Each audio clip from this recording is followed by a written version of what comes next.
Hello, everyone. How are you? Welcome to another episode of Wisdom Moments on K24 with me, C.J Atemo, the Sage. And so glad to have you tuning in each and every day.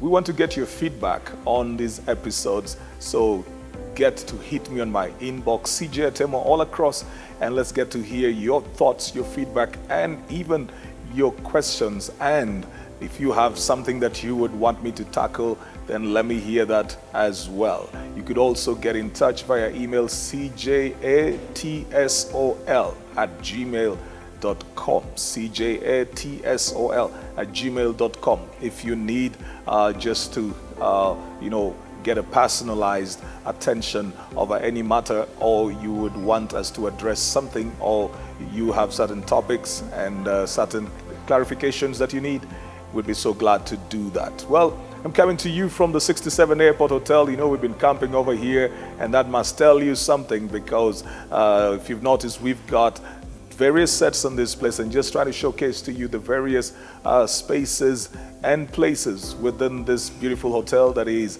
affordable, that is convenient, comfortable, serene, and very close to the airport. Those of you who are traveling and coming into Nairobi and you do not know where you need to go and stay, asking yourself, where can I stay when I come into Nairobi? I've got some work to do. Just check out 67 Airport Hotel. Those of you who've got families, you can come here over the weekend and have some time with your family, with your children. There's the pool out there, the various bars, there's a barbecue area, and you would find yourself so much more, including for conferencing and team building. Well, I started talking about change and why change is not easy yesterday, and I want to continue with that. Yesterday I did mention that it's not easy for change to be implemented because of the fear of change. A lot of people fear change, especially when you're leading a team, an organization, a family, and you've got to do something different. That what change just means, making something either different or bringing something new. And people will mostly then want to know, what is in it for me, and how am I going to be affected? Will I survive? If they do things differently, will I survive with my qualifications, experience? Will my skill be needed? Will I still be close to this person? Will I lose my influence? Will I lose my money? What is it going to mean to me? And that causes people to generally not want change. So they make it very difficult for any leader then to implement a change. The other thing that I will talk about today is the illusion of change. I talked about the fear of change, but now the illusion of change. That means that sometimes people have actually believed in change, then it did not happen. So they end up in a place of apathy. They begin to feel that change is not attainable. It depends on who has presented change to them before, or what has been promised as change before.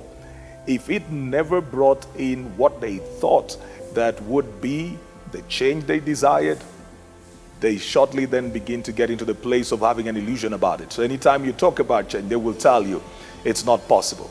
Have you noticed that there are people who will be in organizations, and no matter what new idea you bring, they will tell you that can't work here. We've been here all this while, and they'll give you history of people who came in, so many people who came in and tried to, just implement certain things, and it never really worked. And they get to the place of never believing that anything different can be done. That's the illusion of change sometimes, that it has been promised and has never been delivered. When you make promises as a leader, when you make promises as a parent, as a manager, when you make promises as the head of something, and then you do not fulfill the promises that you made, if you tell people you will better their lives, better their salaries, you're leading them to a greater place or a better place, or things are going to be different, and now that you've taken over, it's going to be so good. If you never bring that into fruition, after a while, people stop believing in change. They begin believing that that is just a word that goes in there. It is very difficult to lead a people who have an illusion of change. Very difficult.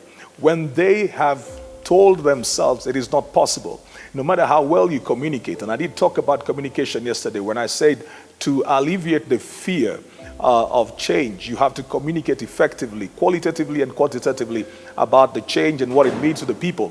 But if the people see change as an illusion, no matter how much you communicate, They will just let it see. When we were growing up, we would be told it comes in from into one ear and leaves through the other. And that's exactly what you get. The people around you will be listening to you, talking about that, and they'll be letting it go through the other ear because they don't believe that change is possible. So if you're going to be a great leader, great person, if you're going to be a great parent, if you're going to be a great coach, mentor, manager, business person, entrepreneur, you need to keep your word so that your word is believable.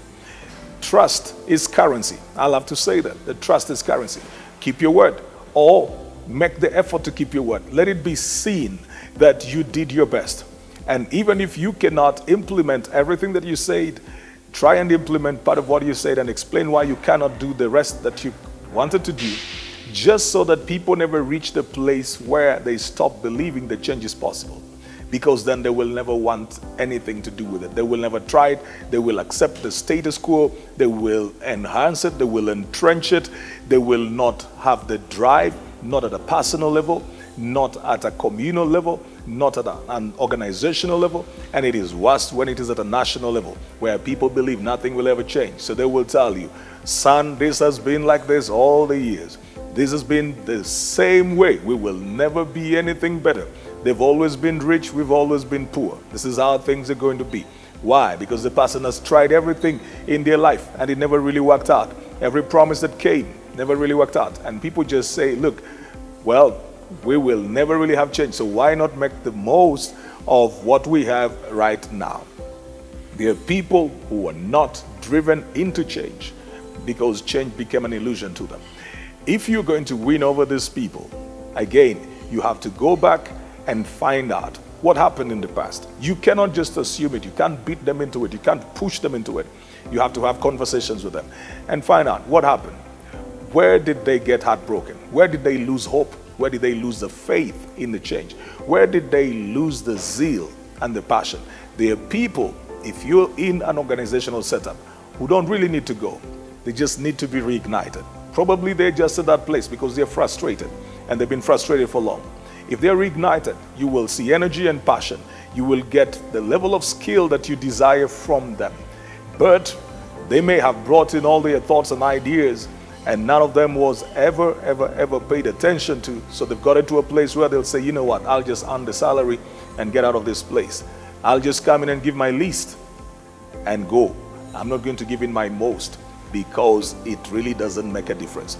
For people to break the illusion of change, they need to know that a difference can be made, a difference is possible, and a difference is needed.